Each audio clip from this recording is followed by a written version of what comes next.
So my last video went over the problems, and now I'm gonna go over the solutions.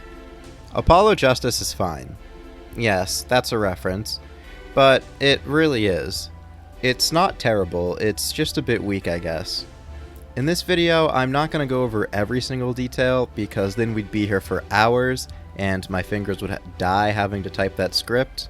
Instead, I'm gonna go over what is wrong with each case, and the overall game's plot, and my own preferred solutions for them. But, let's stop wasting time and talk about how I'm gonna fix Turnabout Trump.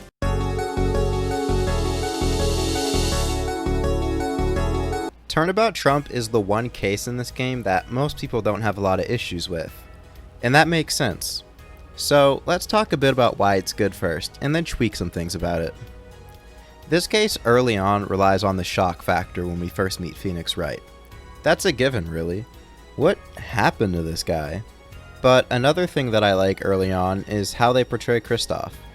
No hints of his psychopathy come through. And, in fact, it makes him being the twist villain a lot better. This case does exactly what you need an intro case to do, to be completely honest. Especially for this specific plot. It gives the player a lot of questions. Did Phoenix really forge that evidence 7 years ago? Why would he forge something now? How deep does Phoenix and Kristoff's relationship go?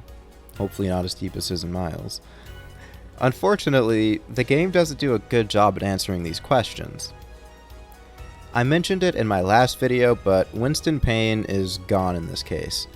I get that he's there to be a little shout out to the trilogy and gloat at Phoenix for being disbarred, but nope, bye. Clavier Gavin will take his place. Why, you ask? Well, the story of Apollo Justice really failed to capitalize on the relationships that Phoenix, Apollo, and the Gavin brothers should all have with each other. Here's what I mean. As much as the story relies on these four characters, the game doesn't really allow them to interact with each other properly, much at all. If you think of it, their destinies are intertwined, really. 3 of them changed the course of legal history together with Phoenix Wright's disbarment. And the game fails to take advantage of this. Apollo's destiny was likely changed by this too, but how did it affect him? How did seeing his hero fall from grace really get into his mind? The game tries a bit in Trump, but no, come on, let me really feel it. This isn't Baby's first Ace Attorney game, so you can get weird with the format. The Great Ace Attorney does this with great results. So that's why we're introducing Clavier, the main prosecutor, in Case 1. And for the first time in the series, having one prosecutor prosecute every case in the game. For his role in the case, let him be his typical self, calling justice her forehead and whatnot. But we need to make sure that the player knows that this guy has a disdain for Phoenix, especially when he first comes to the stand. Instead of Payne's egotistical gloating, we've got to have Clavier show just some sort of disgust at the fact that Phoenix used forged evidence. Phoenix's disbarment's gonna hang like a mystery over the game's head until we get closer to the end. It needs to be mentioned a fair bit. Not too much, but it needs to be the most important and most mysterious plot detail. Anyway, the trial should proceed as it did. Shady Smith is the victim and whatnot, obviously that can't change. While Clavier obviously has a disdain for Phoenix, he doesn't have a disdain for proper justice, so he shouldn't get in the way too much. But, as the truth begins to come out, obviously he needs to squirm a bit, and get a little desperate. He's human after all. He wants to believe in his brother, just as he does in Turnabout Succession in the final game. So, the fate card is presented and everything goes as usual. Kristoff is arrested and Phoenix is saved. Everything proceeds as normal after that, including Phoenix getting his shit rocked by Apollo at the end.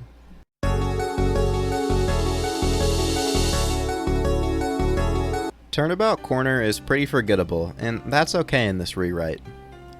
The main issues with Turnabout Corner aren't its place in the big story, so I'm gonna spend less time here than I do for the other cases.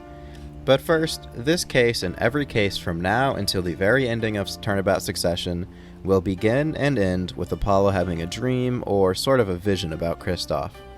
Remember, this was his mentor, someone he looked up to and spent a lot of time with. We need to implant this idea in the mind of the player, something the original game failed to do. Apollo was messed up by Turnabout Trump. Not only because his idol was shattered before his very eyes, but his mentor turned out to be a narcissistic murderer. This will help make the payoff at the end of the game a lot better. I actually don't mind the main cast in this case. We can turn down Walkie's simp level a little bit. Let's make the characters feel a bit more real. Ace Attorney's always been out there, but I think a mob story like that of Turnabout Corner can reel it in a bit.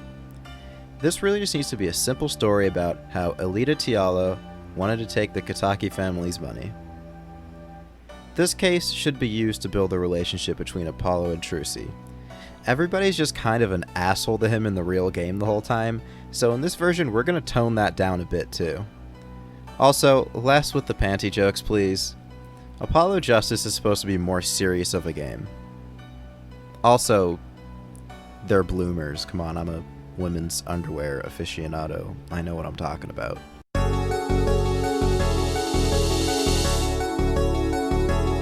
Oh boy, oh boy. This is a case that should be important to the story, rare for a third case. I mean, it's literally a case about the prosecutor of the game. Usually those are reserved for the final case, but I think having it as the third is fine for this specific story. The easiest way to fix Turnabout Serenade is to get rid of all the bullshit that just makes no sense.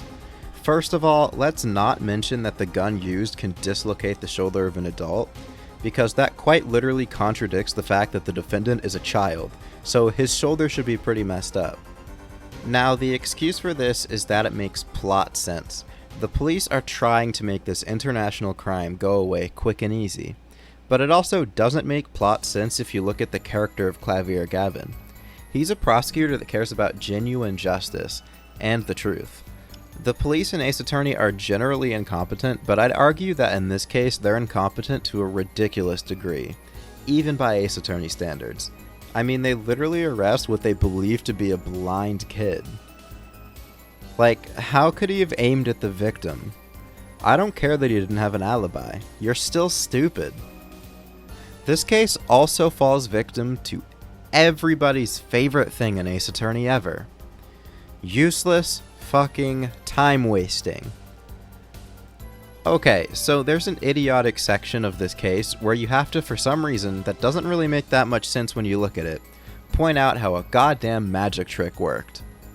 During a murder trial.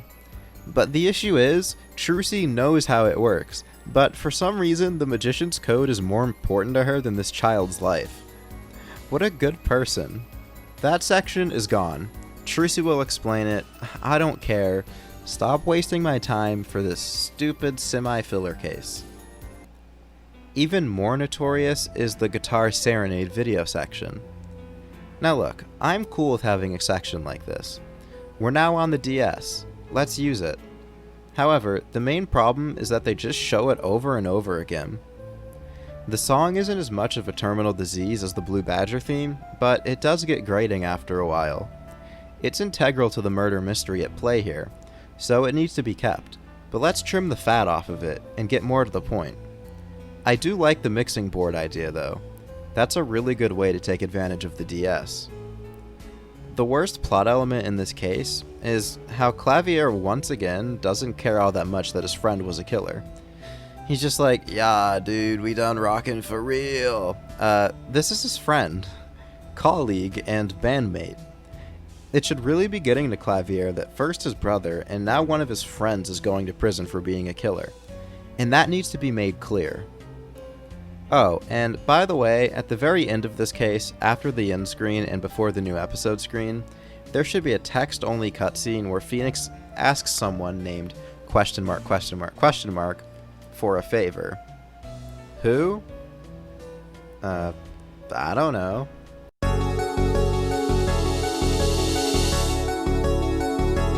Okay, well, he's really talking to this guy. We won't name him, because you're not allowed to talk about past Ace Attorney games in Universe anymore. But this will help get rid of one of my mild plot annoyances with Turnabout Succession. Why is Phoenix, a proven cheat, allowed to run the Juris system? The game doesn't explain, and it never really makes it an issue, but in this alternate universe, we'll leverage Phoenix's relationship with the chief prosecutor. he who shall not be named. He's one of the few people that Phoenix can still trust. Alright, so in my last video I mentioned that this case is kinda weak, but I think what we've done in the story so far kind of makes it better already. We now have all the major players in this chapter having an investment in the case. Phoenix and Kristoff already had proper motivation. Apollo is now more deeply affected by Chapter 1, as is Clavier. It's gonna sound strange, but I don't really think we have to change all that much. This case was mostly weak, not off of its own merit, but off of the merit of the rest of the game. But let's take a look at what I criticized last time, and then pose my solutions. The first thing I criticized was the Mason system. I like the idea, and obviously it's gonna stay. It's an integral part of the game's story. But first, we should probably explain what it is, because they kinda just never do. You need to assume a lot of things, which, considering how confusing it is for players, just doesn't work. But the issue is, I can't even really explain what it is, at least based on what we, the player, sees. And remember, my own personal rule is like no huge, major story-defining changes that I imposed in the last video. I can't just throw it out. So, at the end, when Kristoff is cornered and the judge explains the juris system, can we have just like a throwaway line that says something like, "The common citizens have been watching the trial and have also looked through a database of evidence known as the Mason system"? That would at least shine some light on it. I'd also like to flesh out Drew Misham some more. He's creating sketches of Justice's trials. Why? Let's run with that a bit more. Now, I'll confess, this isn't something my tiny brain thought of myself, or I thought of it a bit, but not all of this. It came from the great Do It Again But Better series on the Ace Attorney subreddit. More specifically, a comment from the user Balthian. I wholeheartedly agree with this comment. It would really add to Kristoff's motive if Drew Misham was feeling a lot more remorse and was close to coming clean. The flashback trial needs just a bit of character changing, to be honest. I actually like that Nick is a bit cocky here, which is kind of an unpopular opinion. This is him after he's quite literally defeated the two most fearsome prosecutors and a literal evil spirit in court. He can have an ego. But I do find it quite strange that the judge is so quick to believe that Wright actually presented forged evidence knowingly. Like, this is the judge we're talking about. It's not like it'd be out of character for him to actually listen to someone he definitely trusts. Also, can Wright fight back a bit? I mean, he's no stranger to being up against the wall and fighting back. I'm actually perfectly fine with Kristoff's original motive for framing Wright with the forgery. This is a guy that's an obvious narcissist. It's not out of character for him to want revenge on someone for taking his client, especially for such a high-profile case. All he wants is fame and fortune, and Wright took that from him. He only cares about himself. Now, there's a bunch of other little nitpicks that I could point out before I get to the conclusion of this trial, but I don't have all day, and neither do you, so let's move on. So, I mentioned that the ending of this trial pushes the game further Nick's way, but we can change that. First off, let's not have Apollo forget about the juris system. Instead, once Kristoff says, "Without direct proof, you have nothing," just have Apollo smile. Use his confident smirking sprite. Have Kristoff ask why he's smiling, and then Apollo should break down the whole juris system for Kristoff. Then he can mention that Phoenix Wright was the one behind it all, and the case finishes as it did before, with the Super Saiyan breakdown. I think this gives a nice parallel to Turnabout Goodbyes. I mentioned it in my last video, but despite the game being about Edgeworth, he who shall not be named, Phoenix is the one who puts the nail in the coffin on the final villain. The breakdown still ends with the villain screaming out his nemesis's name, but you, the player, still feel like your character played a massive role in finishing the case off. So, one final change. At the very end, when they're at the Hottie Clinic celebrating, have Clavier talk to the player about how the events of the game have affected him. Make him say that it was hard to stand by his values, as his brother and his friend were put away via proper justice. And then we can have the epilogue, and everything will remain the same, including the reveal at the very end.